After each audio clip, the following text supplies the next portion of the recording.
Hi, afternoon, guys. Well, I think it's been obviously a good week. There's been a good feeling around the place. We gave them a few days off after the hard work that they put in last week, which I think was needed. And they came back on Wednesday. The good thing was on the Tuesday we had half the squad that came in on their days off to do extra work, so that shows the culture that we're trying to create around here. So that was pleasing. So in terms of the squad, good news. We think Leardom, Figal, Robinson all trained today. We're just going to make sure that they come through training tomorrow, and they should be back with us. Not necessarily to start, but just back with the group to train. Leandro Perez is going to be okay. Just got a little bit of a medial ligament. We've been nursing him through the last 4 or 5 days. Today was a day where we just the loading wasn't as.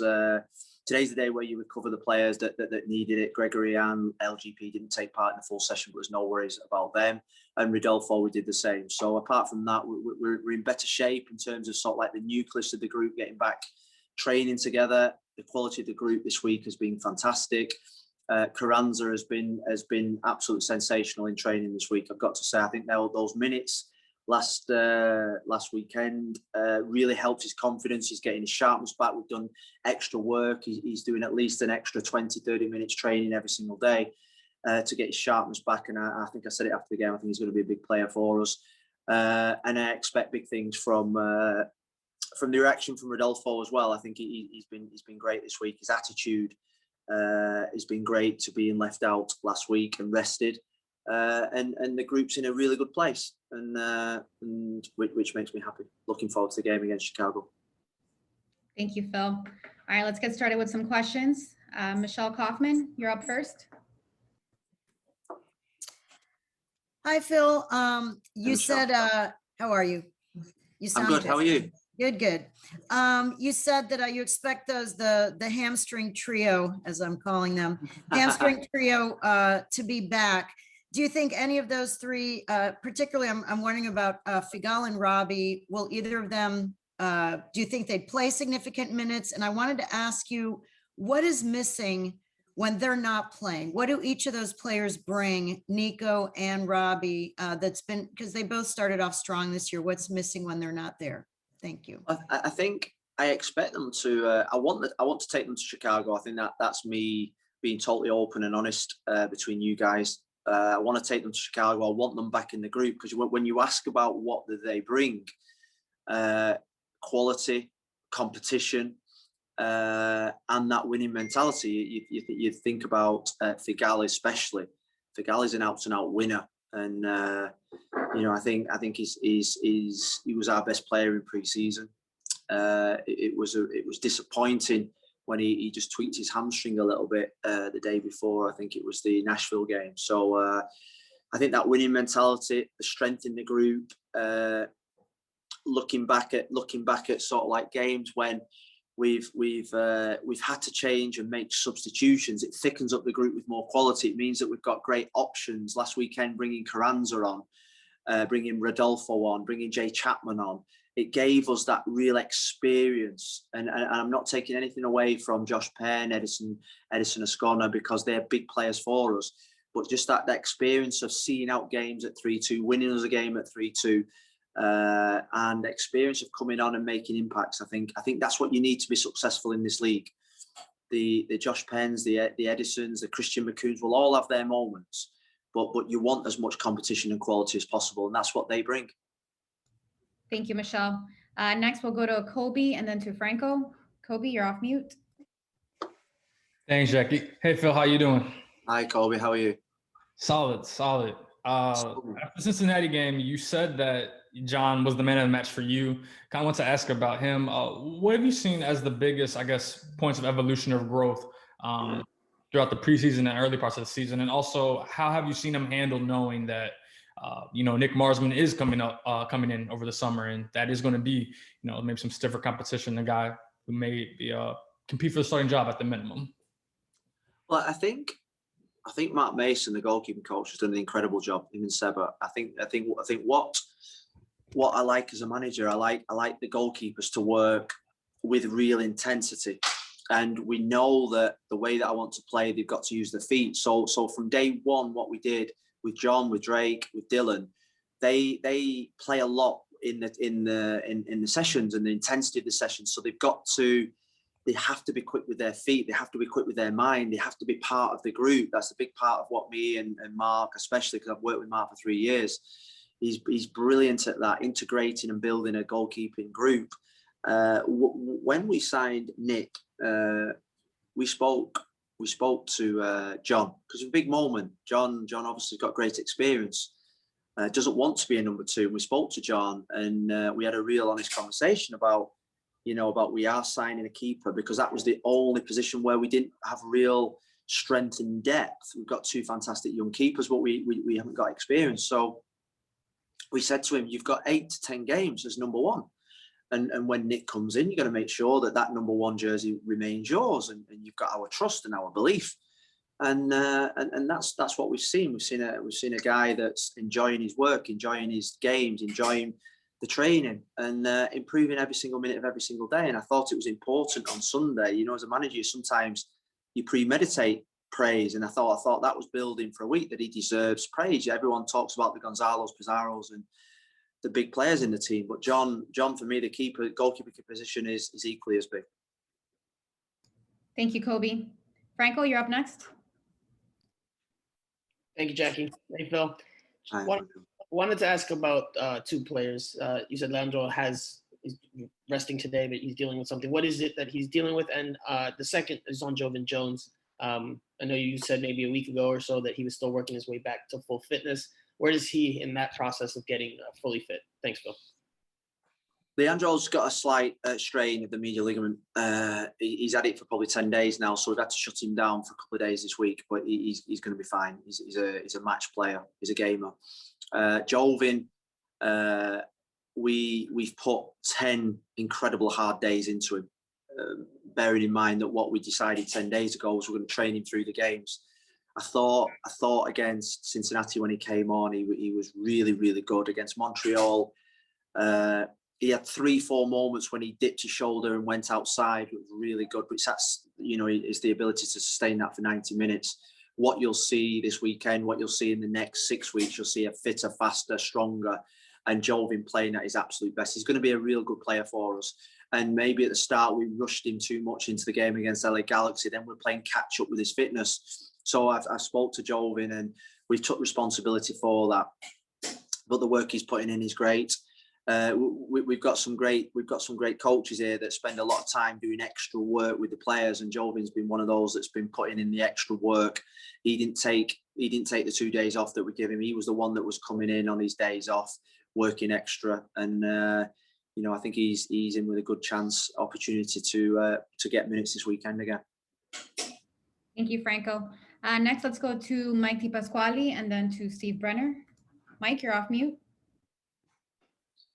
Good morning, Phil. I wanted to ask you, you said Morning, thank you. There's a good feeling right this week. You're healthy, but the feeling you have as a manager where you can have the Higuain brothers, Federico and Gonzalo, both together on the pitch and individually, they just seem to be working so well for you. Yeah. There's no hiding. You don't need to be a football manager or even a football expert to watch them together when they're playing and see the happiness and the understanding and the trust. It's very rare in your career when you're watching games of football. Do you get 9s and 10s with real telepathy and understanding and connection? I think I only got it maybe twice in my career, 3 times maybe at Manchester United and Everton.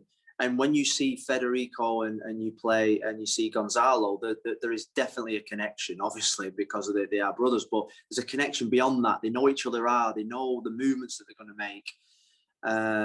And Fede has been great. I think he's one of the most popular players in the team. He's the best trainer in the team.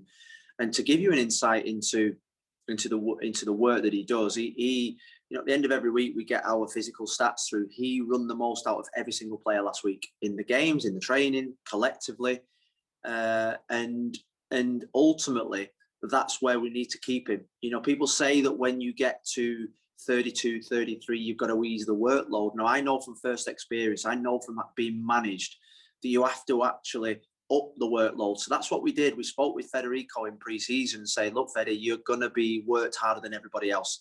For you to maintain your level, you're going to have to do probably a quarter more than everybody else. And he was like, bring it on. And the biggest problem we've got now is getting him off the training ground when he's still practicing, and he's an absolute joy. And you just look back and think, wow, 4, 5, 6 years ago, how good a player was he then? You know, and we're lucky to have him. Thank you, Mike. Steve, you're off mute. Hi, Phil. How you doing? Indeed. There's reports in Spain this week about Marcelo from Real Madrid coming. I think, you know, obviously with David's connection, whether you're interested in him or not, just the fact that David obviously has those connections with Real Madrid, just generally the caliber of player you're being linked with, I guess is a positive, right? Because it just shows everyone else just this kind of business you're trying to do, or you'd rather not have it. It's up to you. Well, for one thing, Steve, I don't need another left back. I've got more left backs than yellow taxis. Do you know what I mean? In this club, we could do a few more positions, but no, I think it shows the level of the club and the interest in the club. Yes, but ultimately, I think what I want for us is pure stability. So when all these stars that are being linked with Inter Miami, it's brilliant. It shows that people do want to come to Inter Miami, but ultimately, I want us to have stability here. I want players to be here for a long time. You think about every time somebody gets mentioned, somebody in this football club, somebody in this team, in my team, will feel, even if it's 0.1% unnerved by it, that's not good for us and it's not good for the player. So what I would say is that, and me and Chris Henderson talk about this all the time, is that the most successful teams, you think about the Seattle team, Chris has got first-hand experience of it, stability is the key. The great team that I played in at Manchester United,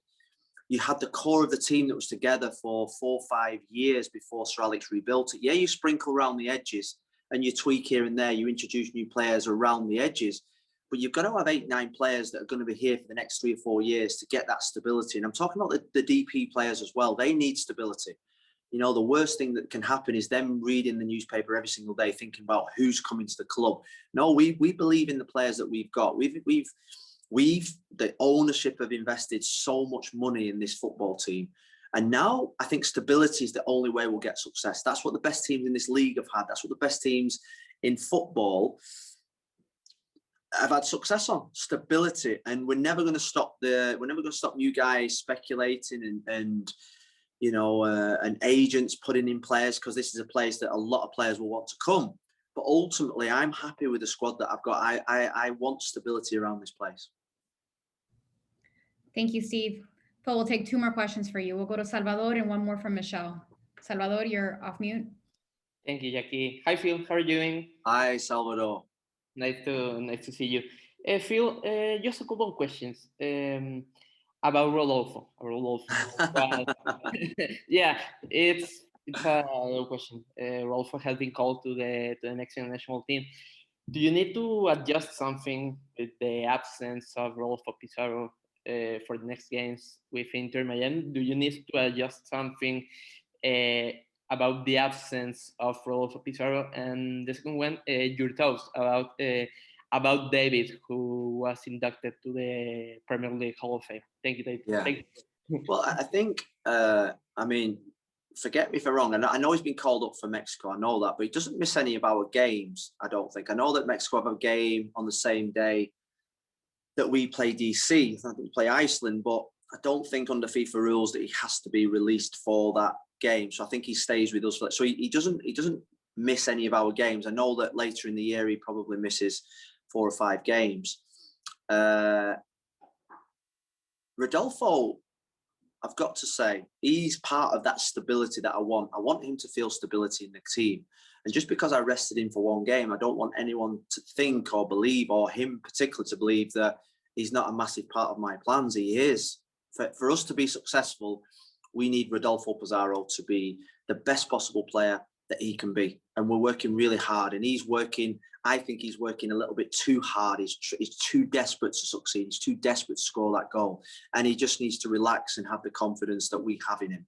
And being rested and brought out of the match for one game is not going to change my opinion. It will happen to the rest of the players as well throughout this long marathon that we're on.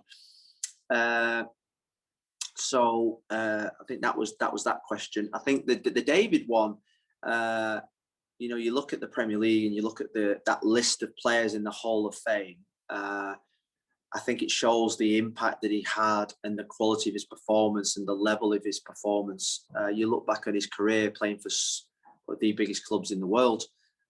He was a legend, and there are many legends on that list, and it's rightly so that he has been named as one of the Premier Leagues, because when you think about the Premier League, you think about iconic moments, you think about the best players.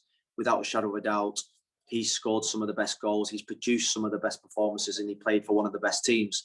So he has quite a lot going for him. Thank you, Salvador. Michelle, one question, please. Thank you. One single question. Not like you, Michelle, that. I have to. Jackie's gonna get me in trouble. I want to ask you about the team that you're playing on Saturday, Chicago. They're a team that has struggled kind of like Cincinnati in a way. They're on a very long scoreless streak. They haven't had the success that, you know, obviously they were hoping for, but it's their home game and they're desperate to win. What do you see from them? How do you think you guys match up with them? And, you know, is there any danger of your team being overconfident against a team that's down toward the bottom of the table? Well, I think if you watch them play and you didn't know where the league table was, you wouldn't believe that where they was in the table was a true reflection of what they've got. I know they've had some injuries as well. They play a brilliant style of football. I've got to say, I've been watching them all week. Been really, really impressed with their style of football. They play a similar system to Cincinnati.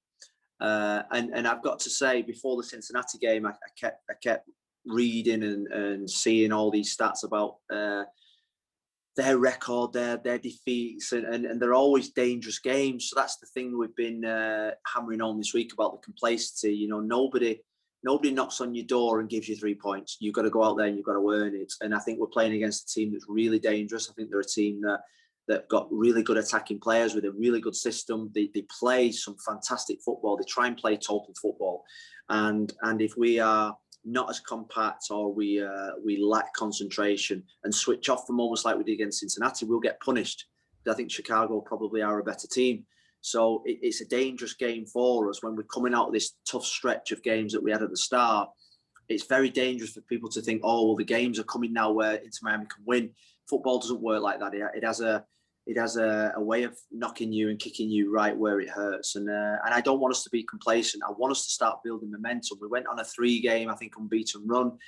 And then we got beat by Montreal. We now need to go on a 3, 4, 5, 6-game unbeaten run. And that starts at the weekend. We've got 2 big games coming up before the break.